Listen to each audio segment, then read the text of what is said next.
Radhe Radhe everyone. आप सभी को आने वाली जन्माष्टमी की बहुत बहुत शुभकामनाएं। तो भाद्रपद मास के कृष्ण पक्ष की अष्टमी तिथि को जन्माष्टमी का त्योहार मनाया जाता है और हर साल जन्माष्टमी के दिन भक्त श्रद्धा और हर्षोल्लास के साथ भगवान श्री कृष्ण का जन्मोत्सव मनाते हैं और उनके मनमोहक बाल स्वरूप की पूजा करते हैं।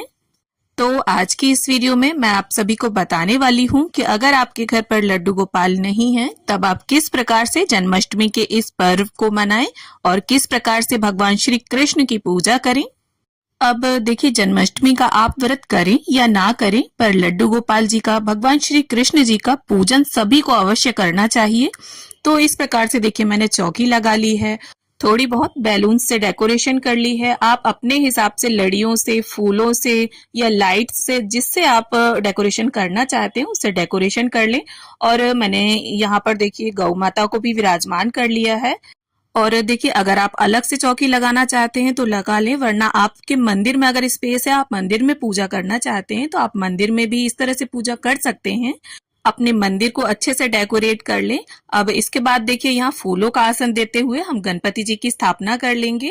और इसके बाद देखिए, बाल गोपाल का इस प्रकार मेरे पास चित्र है, उसमें बलदाव जी भी बने हुए हैं। तो आप किसी भी तरह का कोई भी श्री कृष्ण जी का फोटो हो, किसी के भी साथ हो, आप उसे ले सकते हैं, चाहे बाल्यावस्था का हो या युवा अवस्था का। और देखिए, डेकोरेशन वगैरह जो है वो आप सुबह ही कर लें या दोपहर के समय भी कर सकते हैं। और शाम को 7 बजे से पहले इस तरह से हमें चौकी लगा लेनी है। अब यहाँ पर देखिए, श्री कृष्ण जी की मैंने फोटो को विराजमान कर लिया है। अगर आपके पास लड्डू गोपाल हैं तो आप उन्हें विराजमान कर लें। और अब इसके बाद हमें क्या करना है, एक लाल या पीले रंग का वस्त्र ले लेना है। और यहाँ पर देखिए, माता रानी की जो चुनरी होती है वही मैंने ले ली है।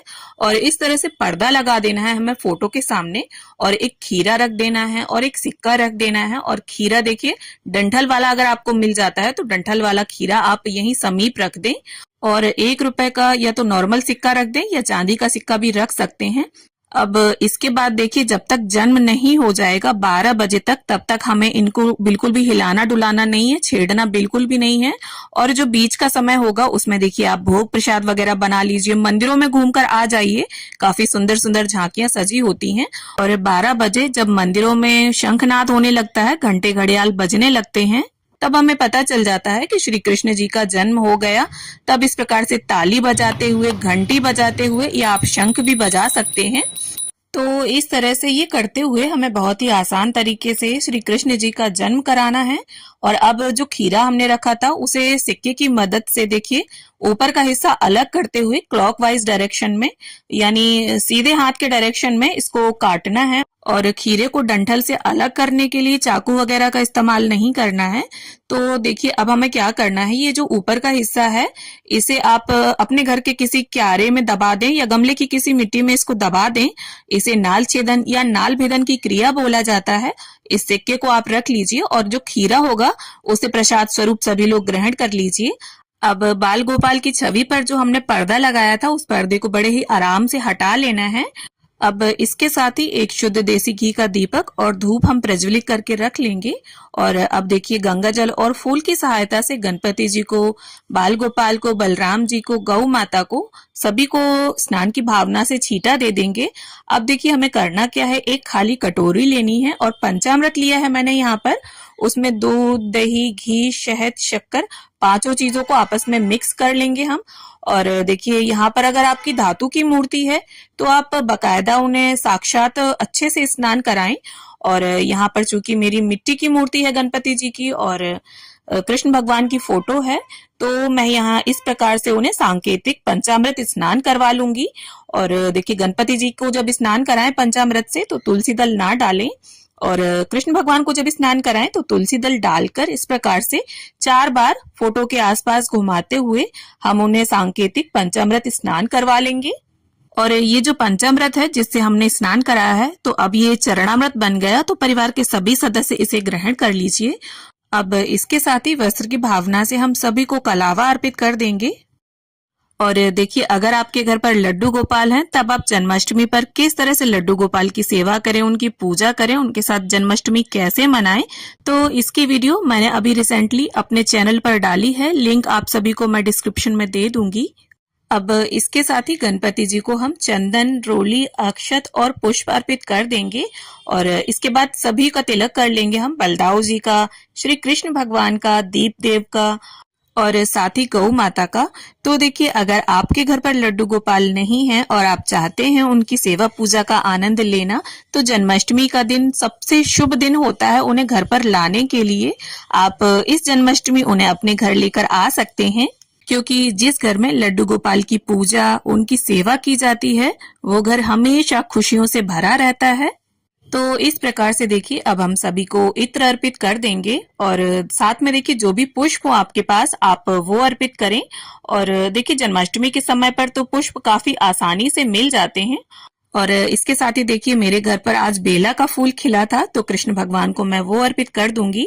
अब गणपति जी को यहाँ हम अलग से पेड़े का भोग रख देंगे, क्योंकि गणपति जी के भोग में तुलसी दल नहीं डलेगा। और अब इसके साथ ही बाल गोपाल को, बलदाऊ जी को हम सबसे पहले शहद चटा देंगे। तो जैसा कि हम सभी जानते हैं कि बाल गोपाल को कुछ वस्तुएं अति प्रिय हैं, उनमें मोरपंख, गौ माता, बांसुरी, ये चीजें देखिए उन्हें अति प्रिय हैं। तो चाहे आप एक ही मोरपंख आज के दिन अर्पित करें, लेकिन करें जरूर। और इसके साथ ही मैं यहाँ पर बाल गोपाल को बांसुरी भेंट कर दूंगी। अब हमें भोग प्रसाद अर्पित करना है, तो भोग को आप ध्यान से देख लीजिए। जन्माष्टमी पर बाल गोपाल को जो भोग प्रसाद लगाया जाता है, उसमें देखिए चरणामृत, पंजीरी और माखन मिश्री, मेवे, मिठाई किसी भी तरह की या किसी भी तरह का कोई भी पकवान जो आपने घर पर बनाया हो, शुद्ध और सात्विक, उसे आप अर्पित करें। और जो भी ऋतु फल हो घर पर उपलब्ध, उन्हें अर्पित करें। लेकिन देखिए, फलों में खीरा आप जरूर ले लें। और कई जगह पर देखिए धनिया पंजीरी मुख्य रूप से अर्पित की जाती है जन्माष्टमी के दिन। और देखिए, जो भी भोग प्रसाद आप बाल गोपाल को अर्पित करेंगे, सभी में तुलसी का पत्ता जरूर डाल दें, क्योंकि बिना तुलसी के बाल गोपाल कभी भी भोग को स्वीकार नहीं करते हैं। तो इस तरह से देखिए, जो भी भोग आपने अर्पित किया हो, उन पर उनकी दृष्टि पड़ जाने दें। और इससे होता क्या है, जो ये भोग हम लगाते हैं वो मनुष्य के खाने योग्य बन जाता है।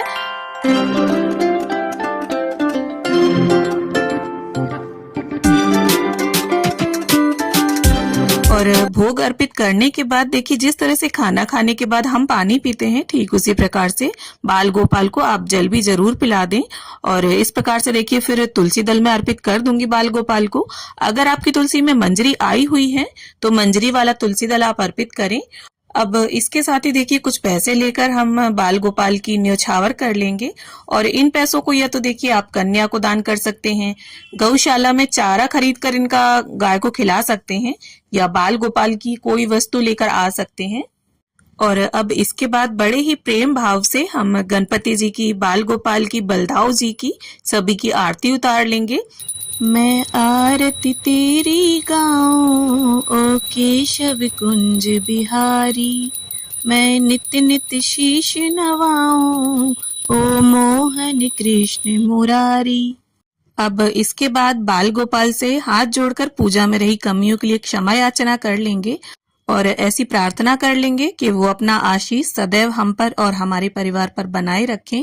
अब इसके बाद जो भोग प्रसाद हमने अर्पित किया है, अगर आपका व्रत है तो यही भोग प्रसाद खाकर आप पारण करें व्रत का, और परिवार में सभी को बांट दें। और अगर पास पड़ोस में भी बांटते हैं इस प्रसाद को, तो फ्रिज में इसे रख दें और सुबह इन फलों को और प्रसाद को सभी में बांट दें। तो उम्मीद करती हूँ जन्माष्टमी पूजा की ये सरल सी विधि आप सभी को जरूर पसंद आएगी। वीडियो अच्छी लगे तो लाइक शेयर करें और इसी तरह की वीडियो देखने के लिए चैनल को सब्सक्राइब कर लें।